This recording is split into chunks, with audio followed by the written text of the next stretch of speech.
and one teacher can change the world. This is what happens when determined women get together.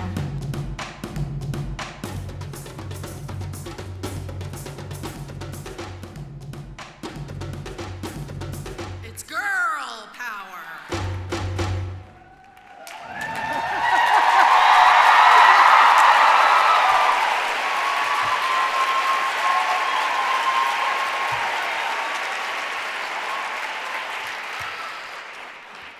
First, this is not what I'm supposed to say, but I just really want to thank Tina Brown.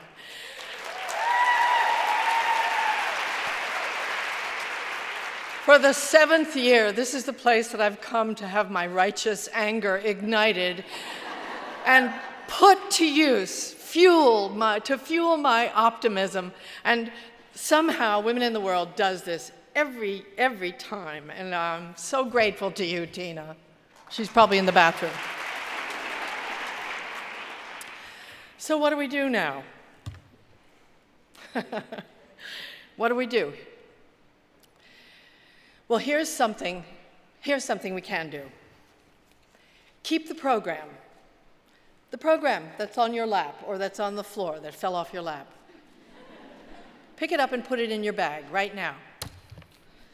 Go ahead, I'll wait. I want you to take it home, put it on your desk or on your bedside table. Let it be a little billboard for your day. Remind yourself of the names of these women that you've met. Go online, support the organizations that are helping them, and take inspiration from their lives to prod action in our own. Remember these fearless, undaunted, relentless women. Over the past 72 hours, they've shared their stories, these women who are taking on Boko Haram, Al-Shabaab, and ISIS, women who are taking on the gun industry, they're taking on poachers, they're fighting back against rape, forced marriage, domestic abuse, they're fighting oppression, they're fighting corruption. Remember them. Support them, and take inspiration from them. Remember the empathy of the retired British firefighter, Liz Clegg, who saw images of refugees in camps that broke her heart, so she got in her truck and she drove down to Calais, and she lives among them and helps them and became their protector. And the courage of Safa al-Ahmad from Saudi Arabia, who filmed a human rights demonstration in a country where raising criticism of the reigning authority can get you beheaded. Think about her. And support the efforts of Sandy Phillips and Kim Odom and Dorothy Johnson Spite, all of whose children died in a hail of bullets. And their parents who've turned their grief into a campaign to save other sons and daughters from the senseless outrage of gun violence. And take heart from the compassionate and the sheer chutzpah of Cambridge professor Mary Beard, who responded to an online troll who called her a slut, a filthy slut, by contacting him and befriending him and helping him get a job. None of us can do everything, but each of us can do something. So here are 7 suggestions from 7 of the activists who have shared their bravery and integrity and ingenuity on this stage over the past 3 days. We will begin with Esther Ibanga. In a country where the rise of terror has resulted in kidnapping of thousands of girls by Boko Haram, there are still those who fiercely refuse to be silenced in their demand for peace and understanding. Esther Ibanga is one of them. She's a Christian pastor who has forged an unprecedented alliance between the Christians and Muslims all across Nigeria.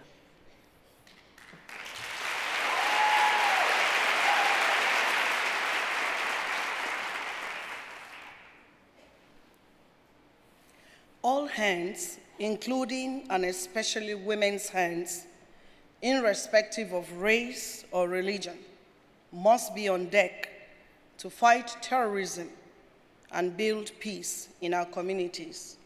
Let's do it now. Let's save lives now.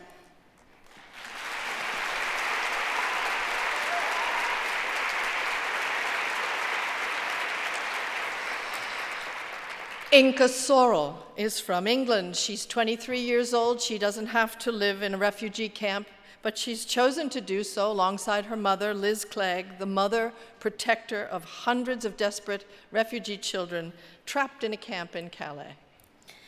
Yesterday, I got a phone call from a 7-year-old Afghan boy who was trapped in the back of a refrigerated lorry with no oxygen. Luckily, I was able to call the authorities, who got to him in time. Tragically, this is not the case for many children that have lost their lives trying to get to the UK.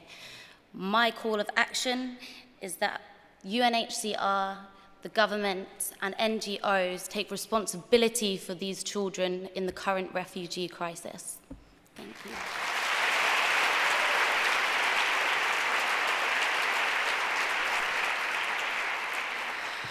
Yesterday, we heard Melina Labukan Massimo passionately implore the world to remember the thousands of missing and murdered Indigenous women and girls of Canada.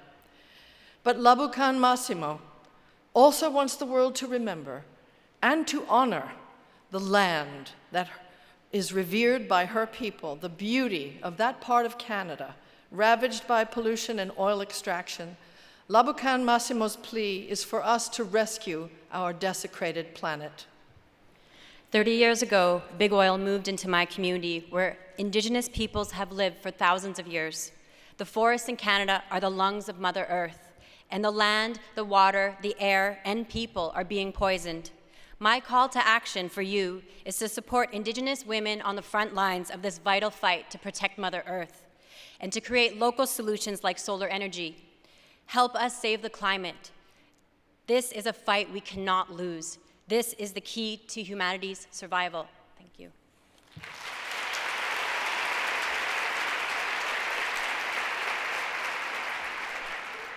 And 2 nights ago in this theater, the voice of Trishawn Coleman transported the audience to Chicago's South Side, where funeral after funeral after funeral for the young victims of gun violence, Trishawn has sung over a dozen of these funerals, 5 of them for her own friends, barely out of childhood, killed by guns. I sang here Wednesday night, and a day later, I received a phone call saying that a friend of mine had been killed by gun violence. So when I go home, I'm preparing for another funeral. I'm so sick and tired of the senseless violence and singing at my friends' funerals. Too many lives lost. It's time to put an end to gun violence, not only in Chicago, but around the world.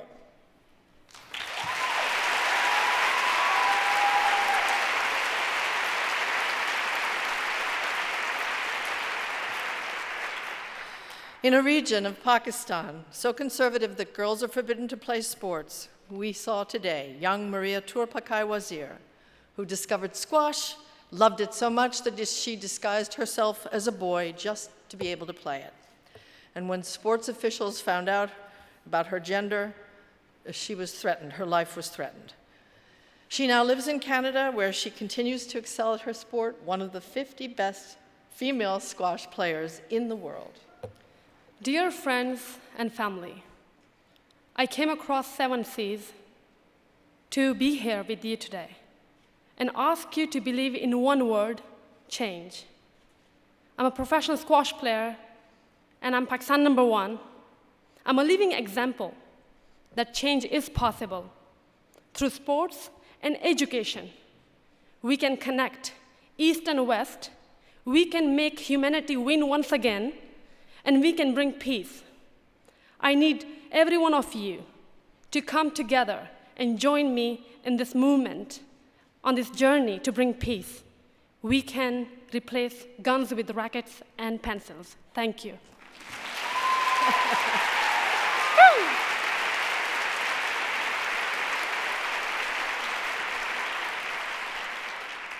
Masih Alinejad, a journalist with an enviable mane of hair, was imprisoned and ultimately banished from her home in Iran for articles that she wrote exposing corruption. Now, through her website, My Stealthy Freedom, she has encouraged many women in Iran who chafe under the state-mandated hijab to uncover their hair in selfies, which they post online. It's become an expression of the desire of some women for freedom of individual choice under Islam. Let's begin with you, Meryl Streep. Women of Iran, they love you. But if you want to go to Iran, you will be forced to wear hijab like this. This is not Iranian culture.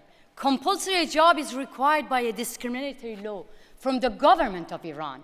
My call for action. We love you. Come and visit my beautiful country. But when the people of Iran manage to raise their voices, do not ignore them. I don't ask you to come and save women of Iran because they are brave and smart enough to be their voices. I just ask all the journalists, public figures like Meryl Streep, Tina Brown, Sheryl Sandberg, every individual of you, be our voices and do not say this is required by law, because slavery used to be legal. If no one objected against slavery, nowadays slavery could have been with us. Be with us.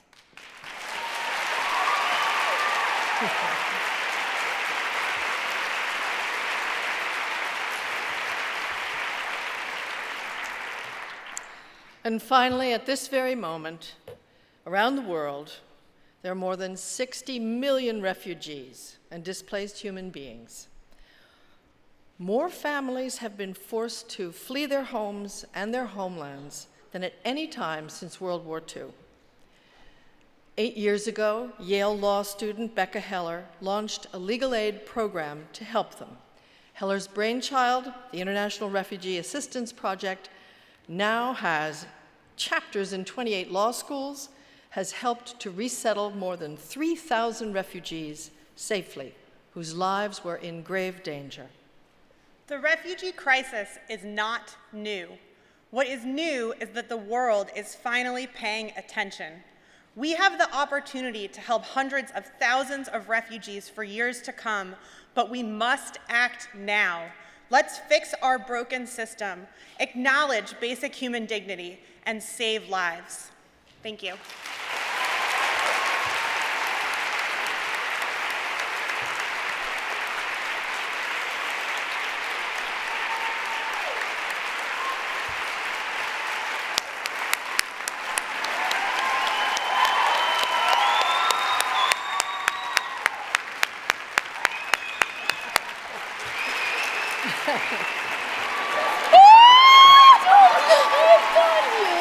I miss my family. You're like my family.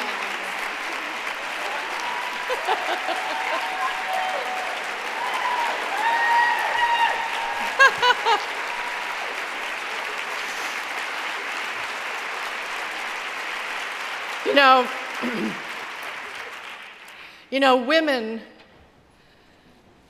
didn't always used to be in the world. We used to be hidden at home, in the harem, or held on a pretty short leash. For millennia,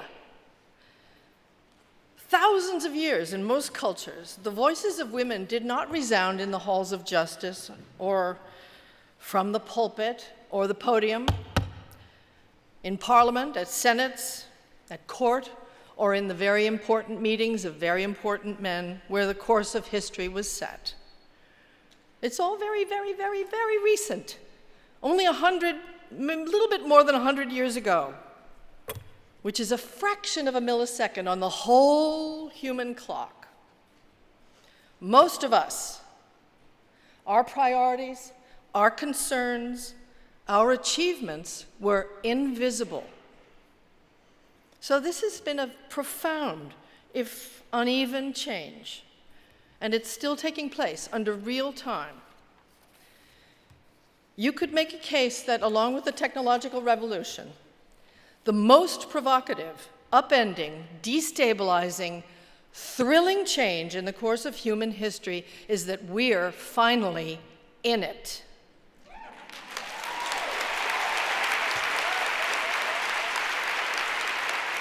All of a sudden, we're in the room where it happens, the room where it happens, the room where it happens. Women are suddenly in the room where it happens, the room where it happens. I couldn't resist that. And there are people that are happy about this, and there are people who are not. But we women who can help those who can't. We who are in the room have to make room. We who are at the table have to set a place for others. We're here now. Women are in the world, and we will not be bullied.